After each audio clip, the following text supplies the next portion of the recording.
So the working of auto engine.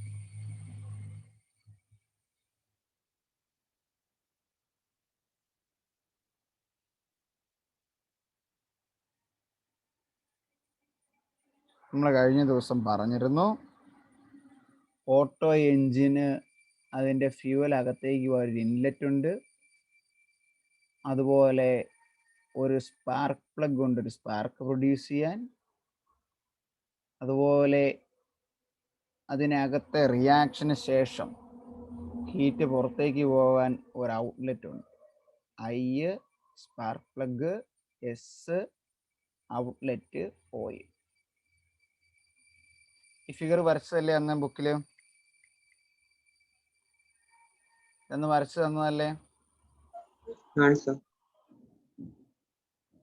പടം ഒന്ന് എടുത്തു വെച്ചത് ഞാൻ എക്സ്പ്ലെയിൻ ചെയ്യുമ്പോൾ അല്ലേ മനസ്സിലാകാതെ വരും. ഇങ്ങനെയായിരുന്നു നമ്മൾ അതിൻ്റെ പാർട്സ് പറഞ്ഞത്. ഇതിനകത്തുനിന്ന് ഒരു റൊട്ടേറ്റിംഗ് ഷാഫ്റ്റ് അല്ലെങ്കിൽ സിലിണ്ടറിലോട്ട് ഒരു റൊട്ടേറ്റിംഗ് ബോഡിയുടെ ഒരു സൈഡിലേക്ക് നമ്മൾ ഇതിനെ കണക്ട് ചെയ്യും. ഇനി വർക്കിങ്ങിൽ there are 4 steps. There are 4 step അല്ലെങ്കിൽ 4 സ്ട്രോക്സ് എന്ന് പറയും.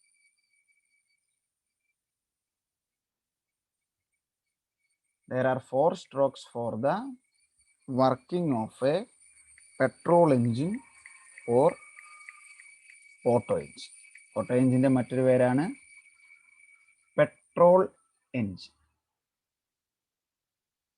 അപ്പോൾ ഫസ്റ്റ് എന്ന് പറയുന്നത് charging stroke. First one charging stroke.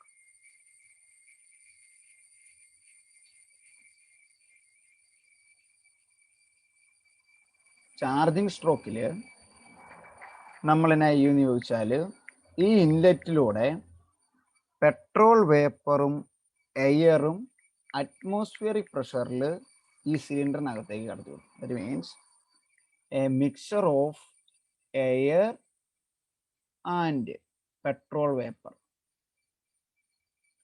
രണ്ടും കൂടെ enters into the cylinder through the inlet. ഇതിനകത്തോടെ കടത്തിവിടും അറ്റ് അറ്റ്മോസ്ഫിയറിക് പ്രഷർ. അതായത് പ്രഷർ കൂടുന്നില്ല, അല്ലെങ്കിൽ സാധാരണ ആ സിലിണ്ടർ ഇരിക്കുന്ന പ്രഷറിലാണ് കടത്തിവിടുന്നതെന്ന് പറയാൻ വേണ്ടി. At atmosphere pressure, atmospheric pressure. അപ്പം ആദ്യത്തെ തന്നെയാണ് ചാർജിങ് സ്ട്രോക്ക്. അതിനുവേണ്ടി നമ്മൾ ഇൻലെറ്റിലൂടെ എയറിനെയും പെട്രോളിനെയും അല്ലെങ്കിൽ പെട്രോൾ വേപ്പറിനെ എയറിനോട് ഇതിനകത്തോട്ട് കടത്തിവിടും.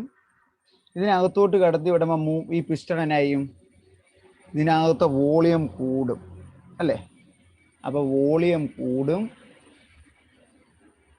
Volume increased, but atmospheric pressure എന്നാണ് പറഞ്ഞത്. പ്രഷറിന് വ്യത്യാസം വരുന്നില്ല, അല്ലെങ്കിൽ പ്രഷർ കൂട്ടുന്നില്ല. നമ്മൾ ഒരു കാര്യം ചിന്തിക്കണം, വോളിയം കൂടി വരുന്ന പ്രഷർ മാറുന്നില്ല. എന്ന് പറഞ്ഞാൽ ഒരു പരിധി വരെ ഇൻലെറ്റിലൂടെ കടത്തി വിടുന്നുള്ളൂ. No change in pressure.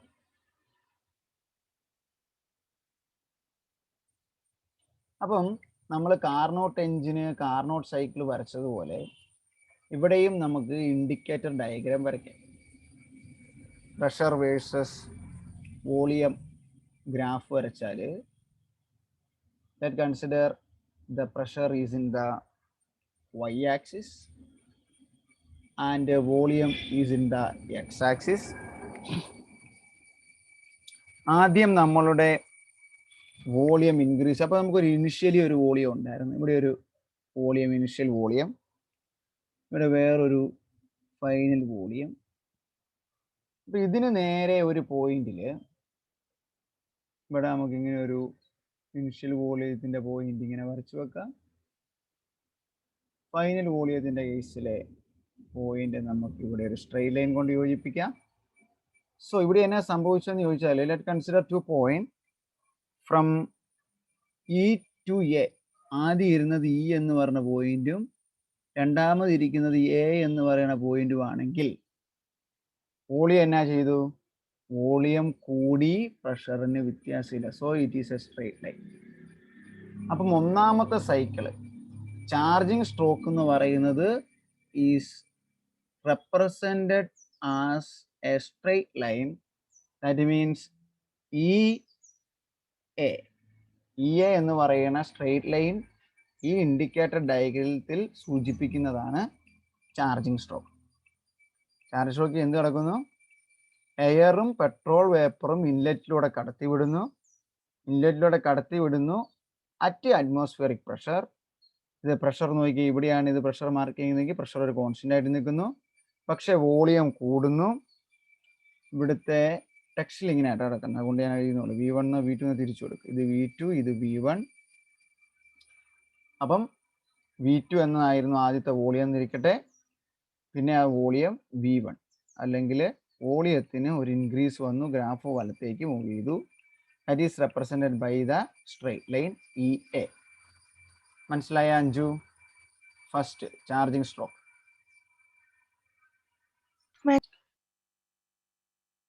അതായിരുന്നു നമ്മുടെ first stroke, EA in the indicator diagram, and that is called charging stroke. Second one, compression stroke.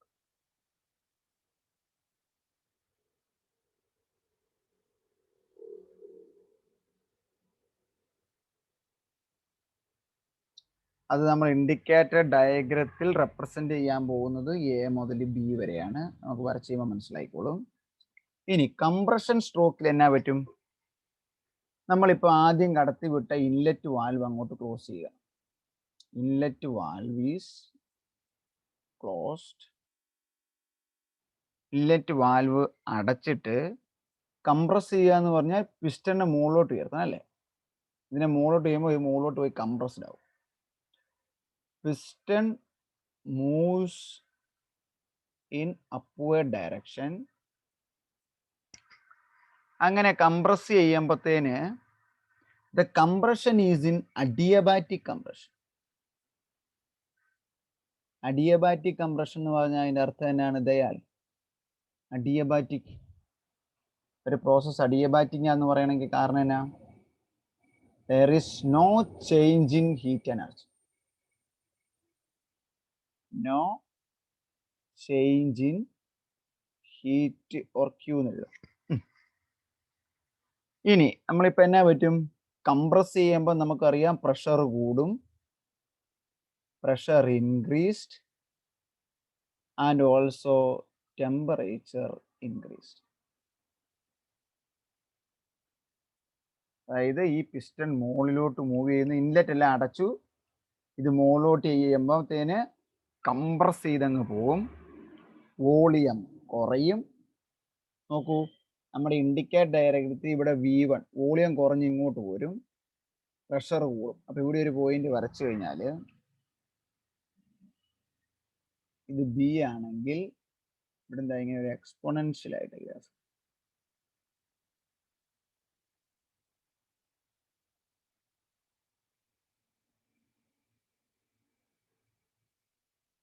ഇത് വളഞ്ഞ്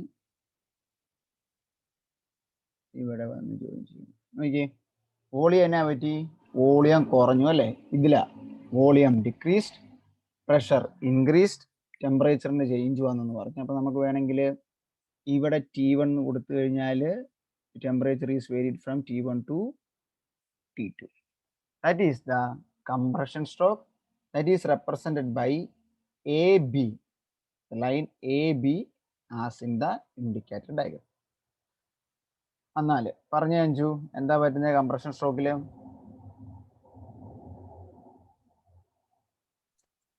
Inlet valve is closed.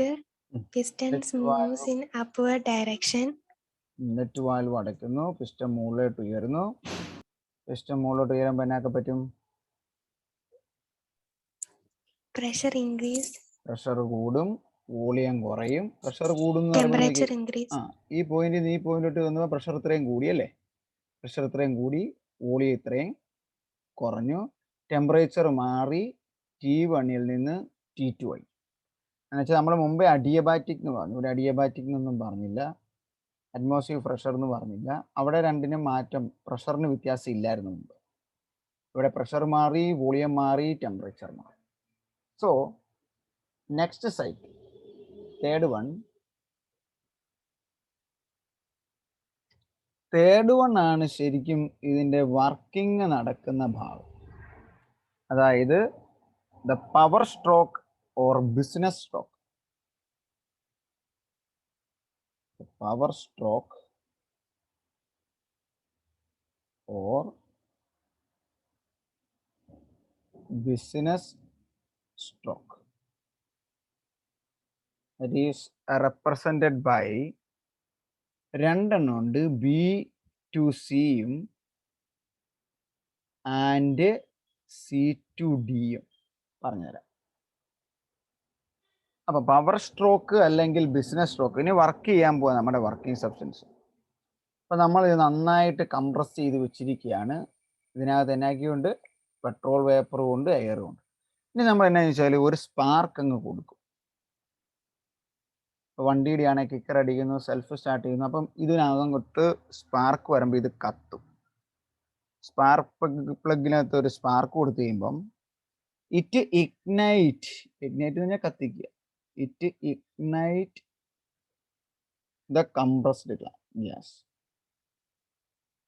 ഇതിനകത്ത് കംപ്രസ്ഡ് ആയിട്ടിരിക്കുന്ന ഗ്യാസ് കത്തും.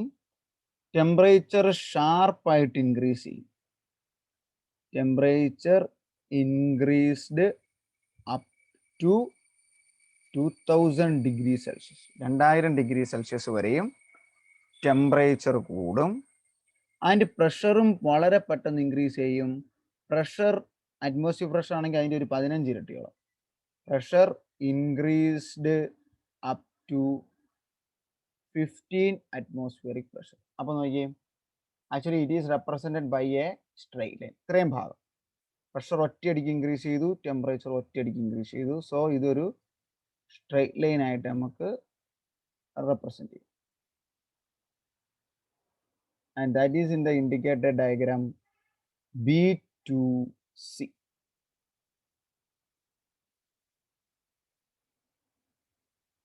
Temperature is again increased, so we can write it as T3 is the temperature.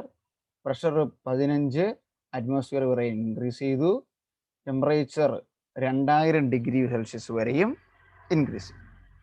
ഇനി ഇപ്പൊ temperature ഇത് കത്തി, അതിനകത്തുനിന്ന് ഹീറ്റ് അബ്സോർബ് ചെയ്തുകൊണ്ടാണ് ഈ ടെമ്പറേച്ചർ ഇൻക്രീസ് ചെയ്യുന്നത്. സോ ദ ഹീറ്റ് അബ്സോർബ് ചെയ്തത് Q1 എന്നിരിക്കട്ടെ. Q1 is the amount of heat absorbed in the power stroke cycle and it is represented as a BC in the indicated diagram. ഇനി ഇപ്പൊ ഇതിനകത്ത് large പ്രഷറാണ്. ഇപ്പൊ large pressure ആകുമ്പോൾ എന്നാ പറ്റും, pressure കുറയ്ക്കാൻ വേണ്ടി തന്നെ സിസ്റ്റം ശ്രമിക്കും. അപ്പം അതിന്റെ നെക്സ്റ്റ് പ്രോസസ് ആയിട്ട് ടു റെഡ്യൂസ് ദ പ്രഷർ, ഇപ്പൊ കംപ്രസ് ആയി കത്തി പ്രഷർ കൂടിയപ്പം പ്രഷർ കുറയ്ക്കാൻ വേണ്ടി എന്നാ ചെയ്യും, പിസ്റ്റൺ താഴത്തേക്ക് മൂവ് ചെയ്യും. Piston moves downward. Piston move ചെയ്ത് കഴിഞ്ഞാലോ പ്രഷർ കുറയും. Pressure decreased, volume increased. And that is represented by the indicated diagram CD. Pressure കുറയും, ഇവിടുന്ന് താഴത്തേക്ക് വരുമ്പോൾ കുറയും, വോളിയം വലത്തേക്ക് പോകും, കൂടും. ഇതേ മുമ്പേ വരച്ച് അതിൻ്റെ തന്നെ പാരലായിട്ട് ഇങ്ങനെ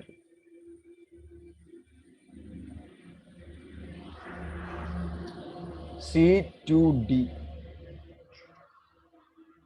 അവിടെ temperature again is varied. Let's consider this is the temperature T4 at this point. അപ്പം EA charging stroke, EA to B compression stroke, then ഇപ്പൊ പറഞ്ഞ പവർ സ്ട്രോക്ക്. ആദ്യം അത് കത്തിച്ച് എല്ലാം കൂടെ ഒറ്റയടിക്ക് പ്രഷറും ടെമ്പറേച്ചർ ഷൂട്ടപ്പ് ചെയ്യുന്നു. അതിനുശേഷം അവിടുന്ന് അത് റിലാക്സ് ചെയ്യുന്നു, അല്ലെ പിസ്റ്റൺ താഴത്തേക്ക് മൂവ് ചെയ്യുന്നു, വോളിയം കൂടുന്നു, പ്രഷർ കുറയുന്നു. That is represented by the CD diagram in the indicator. Then the last and final cycle, fourth one is called the exhaust stroke. Exhaust, പുറന്തള്ളുക.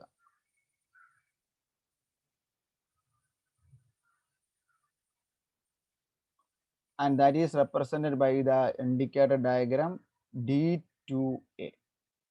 ഇവിടുന്ന് ഡയറക്ട്ലി നമുക്ക് ഇവിടുന്ന് തന്നെ വരയ്ക്കാം. D2A എന്ന് പറയുമ്പോൾ it's a straight line, it moving to D2A. ഇങ്ങനെയായിരുന്നു ഇതിന്റെ movement. ആദ്യം E2A, A to B, B to C, C to D, D to A. D2Aയിൽ എന്നാ ചെയ്യുന്നത് വെച്ചാൽ ഔട്ട്ലെറ്റ് വാൽവ് ഓപ്പൺ ചെയ്യും. അതായത് ഇപ്പം ഇതിനകത്ത് കത്തി, നമ്മളുടെയൊക്കെ വണ്ടിയുടെ ആണെങ്കിൽ നമ്മൾ പറയാല്ലേ സൈലൻസിലൂടെ പുക പോകുന്ന, അല്ലെങ്കിൽ ആ പ്രതിഭാസം കഴിയുമ്പോഴത്തേന് പുക പുറത്തു പോകുന്ന പ്രോസസ്സ് നോർത്താൽ മതി. Output valve is open.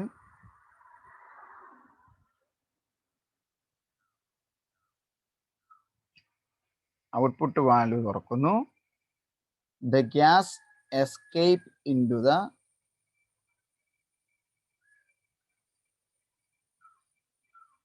Atmosphere. അപ്പോഴത്തേന് അതിനകത്തുണ്ടായിരുന്ന ഹീറ്റ് ലിബറേറ്റ് ചെയ്യും. That Q2 is the amount of heat liberated. So here we can write it as Q2. ഇവിടെ ഇൻഡിക്കേറ്റർ ഡയഗ്രത്തിൽ D2A പോർഷൻ്റെ അവിടെ നമുക്ക് Q2 എന്ന് എഴുതാം. ആൻഡ് ഈ ഇത്രയും പ്രോസസ്സ് ഇപ്പൊ ഹീറ്റ് പോയി, വീണ്ടും ഔട്ട്ലെറ്റ് തുറന്ന് പുറത്ത് പോയി, വീണ്ടും എന്നാ ചെയ്യുക, ഇല്ലനിലൂടെ പെട്രോളും ഇതും കയറ്റുക, കംപ്രസ് ചെയ്യിപ്പിക്കുക, കത്തിക്കുക, വികസിക്കുക, ഹീറ്റ് പുറത്ത് കളയുക, വീണ്ടും ഇൻലെറ്റിലൂടെ ഇത് അകത്തേക്ക് കയറ്റുക, കംപ്രസ് ചെയ്യിപ്പിക്കുക, പ്രഷർ ഇത് ഷൂട്ടപ്പ് ചെയ്യിപ്പിക്കുക, ഇത് മൂവ് ചെയ്യുക. അപ്പോൾ ഈ പിസ്റ്റൺ നോക്കിയാൽ മുകളിലോട്ടും താഴത്തോട്ട് മൂവ് ചെയ്യുമ്പോൾ എന്നാ പറ്റും, താഴേക്ക് മൂവ് ചെയ്യുമ്പോൾ ഇങ്ങോട്ട് തള്ളും. അപ്പോൾ ഈ സാധനം ഇങ്ങനെ ഒരു റൊട്ടേഷൻ മോഷൻ കിട്ടും. ആ റൊട്ടേഷൻ മോഷൻ കിട്ടുമ്പോഴാണ് നമ്മൾ ഈ പൽച്ചക്കർ എന്നൊക്കെ പറഞ്ഞിട്ട് ഇതിലോട്ട് പല പല വണ്ടിയുടെ ടയർ വരെയുള്ള എല്ലാ സാധനവും കണക്ട് ചെയ്ത് കൊടുക്കും. അപ്പോൾ ഇതിങ്ങനെ മുകളിലോട്ടും താഴത്തോട്ടും പോകുമ്പോൾ ഇത് റൗണ്ടായിട്ട് മൂവ് ചെയ്യും. റൗണ്ടായിട്ട് മൂവ് ചെയ്യുമ്പോൾ ഇവിടെ കണക്ട് ചെയ്യുന്ന റൗണ്ടായിട്ട് മൂവ് ചെയ്യും. അതുമായി കണക്ട് ചെയ്തിരിക്കുന്ന ടയർ അല്ലെങ്കിൽ അതും കറങ്ങും, വണ്ടി മുമ്പോട്ട്. ഇതാണ് ഒരു ഹീറ്റ് എഞ്ചിൻ, പെട്രോൾ എഞ്ചിൻ അല്ലെങ്കിൽ ഓട്ടോ എഞ്ചിൻ്റെ working with indicator diagram. Okay, clear ആയോ പറഞ്ഞത്?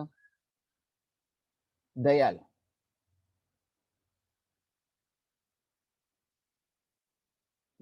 അഞ്ജു ബി പറഞ്ഞ ക്ലിയർ ആണോ? സാർ ലാസ്റ്റ് പറഞ്ഞ ഒന്നുകൂടെ പറയാമോ? നെറ്റ് കട്ടായി പോയിരുന്നു ഇടയ്ക്ക്. നാലാമത്തെ അതായത് നമ്മൾ വർക്ക് ചെയ്തു എന്ന് വരെ മനസ്സിലായല്ലോ അല്ലേ? വർക്ക് ചെയ്ത് കഴിഞ്ഞ് നമുക്ക് എന്നാ ചെയ്യണമെന്ന് ചോദിച്ചാൽ, ഇതിനകത്ത് അപ്പം നമ്മളിപ്പോൾ വർക്ക് കഴിഞ്ഞപ്പം നേരത്തെ ഇത് കത്തിയതിൻ്റെ ഹീറ്റ് അല്ലെങ്കിൽ പുക ആ സാധനമല്ല അതിനകത്ത് നിൽക്കുവാണ്. അതിനിപ്പം നമ്മൾ ബൈക്കിൻ്റെ ഒക്കെ ആണെങ്കിൽ നമുക്കറിയാം അതിൻ്റെ സൈലൻസറിലൂടെ പുക പുറത്ത് പോകുന്ന പോലെ പുറത്ത് കളയണം. അപ്പോൾ നമ്മൾ ഔട്ട്ലെറ്റ് വാൽവ് തുറയ്ക്കും. ലാസ്റ്റ് സ്റ്റെപ്പിൽ ഔട്ട്ലെറ്റ് വാൽവ് ഈസ് ഓപ്പൺ. അപ്പോൾ ഇതിനകത്ത് കിടക്കുന്ന ഗ്യാസ് എന്നായും പുറത്തേട്ട് എസ്കേപ്പ് ചെയ്യും. എസ്കേപ്പ് ചെയ്യാൻ പ്രഷർ കുറയും. കണ്ടോ, D2A പ്രഷർ കുറയും. Volume there is no change in volume. അതൊന്ന് ഓർത്താൽ കണ്ടോ, വോളിയത്തിന് ചേഞ്ച് ഇല്ല. ഇത് തുറന്നേച്ച് വോളിയം അങ്ങനെ നിർത്തിയേച്ച് ഇത് തുറന്ന് വിടുമ്പോഴത്തേന് ഇതിനകത്തോടെയുള്ള ഗ്യാസ് പുറത്തേക്ക് പോകും, അല്ലെങ്കിൽ പുകയും ചൂടും പുറത്തേക്ക് പോകും. അപ്പോൾ Q1 ആയിരുന്നു ആദ്യം എടുത്ത ഹീറ്റ്, Q2 ആണ് ഇപ്പോൾ പുറത്ത് കളയുന്ന ഹീറ്റ്. അതുകൊണ്ട് D2Aയുടെ അവിടെ Q2 എന്ന് എഴുതി.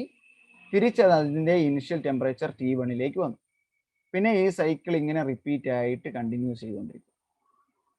അതിനുവേണ്ടി വീണ്ടും നമ്മൾ എന്നാ ചെയ്യുക, ഇൻലെറ്റ് വാൽവിലൂടെ പെട്രോൾ എയറും കയറ്റുക, കംപ്രസ് ചെയ്യുക. അത് കഴിഞ്ഞ് Q1 ഹീറ്റ് ഇവിടെ കത്തിക്കുക. അതിനുശേഷം അത് റിലാക്സ് ചെയ്യുക. റിലാക്സ് ചെയ്തതിന് ശേഷം ഔട്ട്ലെറ്റ് തുറന്ന് പുറത്ത് വിടുക. വീണ്ടും ഇൻലെറ്റിലൂടെ എയറും പെട്രോളും കയറ്റി വിടുക, കംപ്രസ് ചെയ്യിപ്പിക്കുക, കത്തിക്കുക, റിലാക്സ് ചെയ്ത് പിസ്റ്റൺ താഴത്തേക്ക് മൂവ് ചെയ്യുന്നു. ആ മോഷൻ ഇങ്ങനെ മൂവ് ചെയ്യുമ്പോൾ മുകളിലോട്ട് പോകും. ഇത് മുകളിലോട്ട് പോകും, തിരിച്ച് താഴത്തേക്ക് പോകുമ്പോൾ ഇങ്ങനെ ഒരു പുള്ള് ഇങ്ങോട്ട് കിട്ടും. അപ്പോൾ ഇതിങ്ങനെ ഇതേ ടച്ച് ചെയ്ത് വെച്ചിരിക്കുന്ന ഈ ഷാഫ്റ്റ് ഇവിടെ റൊട്ടേറ്റ് ചെയ്യും. അങ്ങനെ നമുക്ക് വണ്ടിയുടെ ടയർ വരെയുള്ള കണക്ഷൻസിന് ഒരു റൊട്ടേഷണൽ മോഷൻ കിട്ടും. കിട്ടിയോ അഞ്ജു? മനസ്സിലായി sir. Anyone?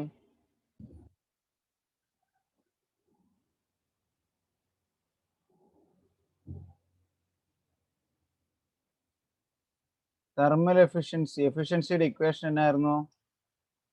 Efficiency eta is equal to W by Q1, that's equal to Q1 minus Q2 by Q1, that's equal to 1 minus Q2 by Q1.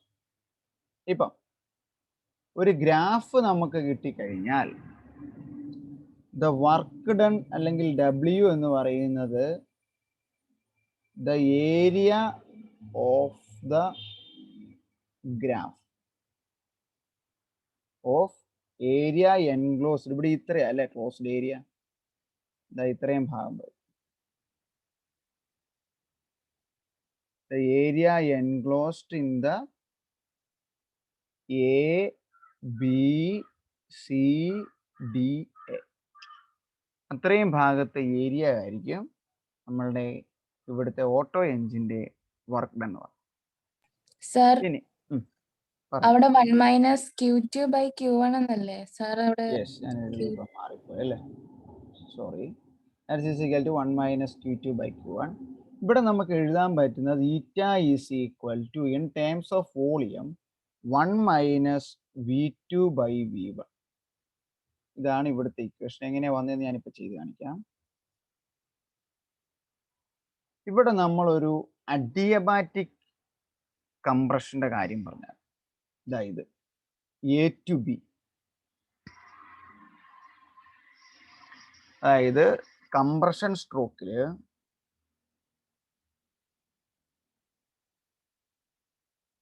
ഒരു അഡിയബാറ്റിക് കംപ്രഷൻ ഉണ്ടായിരുന്നു. അഡിയബാറ്റിക് കംപ്രഷന് നമുക്കറിയാം ഈ പോയിന്റും ഈ പോയിന്റും ഇവിടുത്തെ T1ഉം V1ഉം T1 V1 raised to gamma minus 1 equal to T2 V2 raised to gamma minus 1. There is no change in temperature. Adiabatic ആണ്, heat എടുക്കുന്നൊന്നുമില്ല. ഇപ്പം T1ഉം T2ഉം സെയിം ആണ്, നമുക്ക് അപ്രോക്സിമേറ്റ്ലി സെയിം ആണെന്ന് എടുക്കാം. അപ്പം അതിന് രണ്ടിനെ ക്യാൻസൽ ചെയ്താൽ V1 raised to gamma minus 1 equal to V2 raised to gamma minus 1, or V1 equal to V2. ശരിയല്ലേ?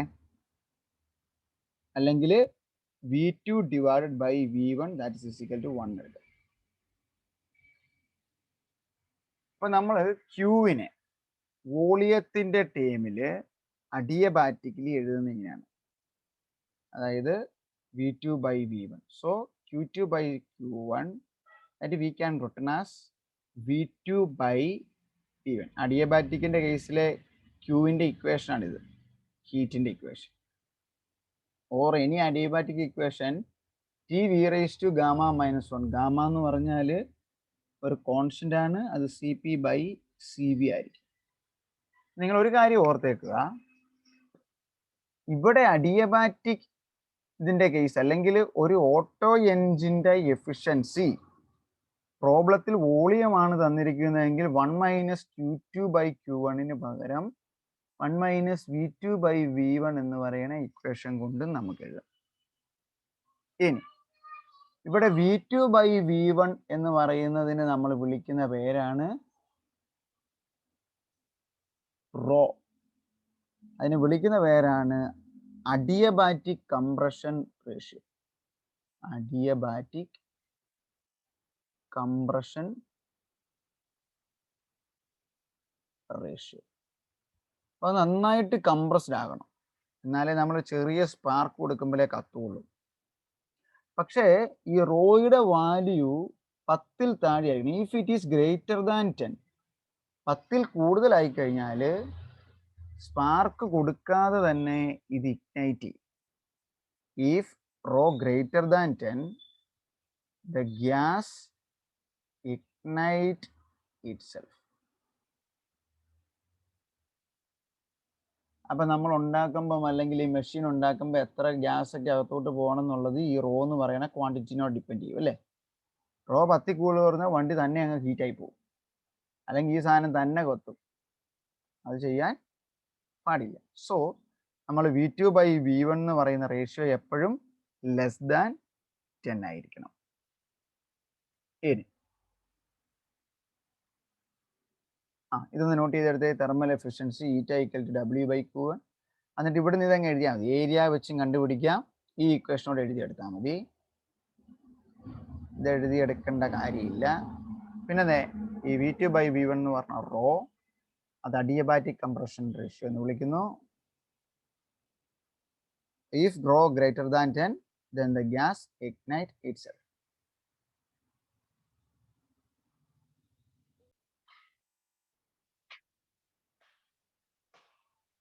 നമ്മൾ ഈറ്റ അല്ലെ എഫിഷ്യൻസി തന്നെയാണ് ചെയ്തത്. ഇനി നമ്മൾ ടെമ്പറേച്ചറിന്റെ ടേമിൽ എഫിഷ്യൻസി കണ്ടുപിടിക്കാൻ പോവാണ്. അപ്പം എഫിഷ്യൻസി ഈറ്റ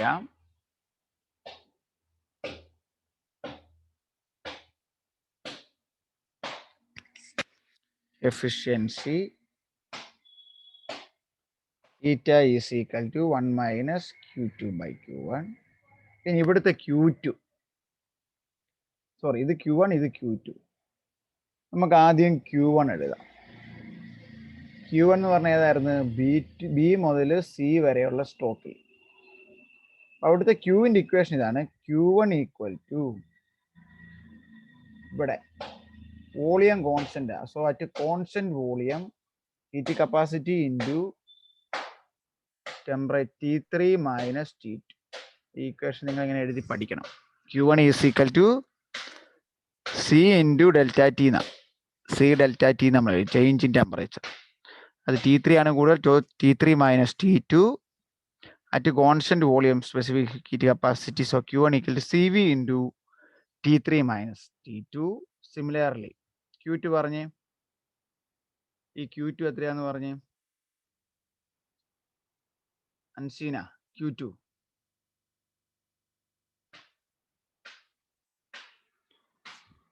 is equal to CV into T minus T4. Very good. T4 അവൻ അല്ലേ കൂടുതൽ. ഇവിടെ ടെമ്പറേച്ചർ മുകളിലുള്ളതാകും. T4 minus T1. അപ്പൊ നമ്മൾ ഇതിനകത്തോട്ട് സബ്സ്റ്റിറ്റ്യൂട്ട് ചെയ്താൽ എങ്ങനെയാവും? Eta is equal to 1 minus CV into T4 minus T1 divided by CV into T3 minus T2. CVയും CVയും ക്യാൻസൽ ചെയ്യാം. That is equal to 1 minus T4 minus T1 divided by T3 minus T2. That is the final expression for the efficiency. മുമ്പേ ഓർമ്മ എഴുതിയായിരുന്നു. This is the another equation for the efficiency.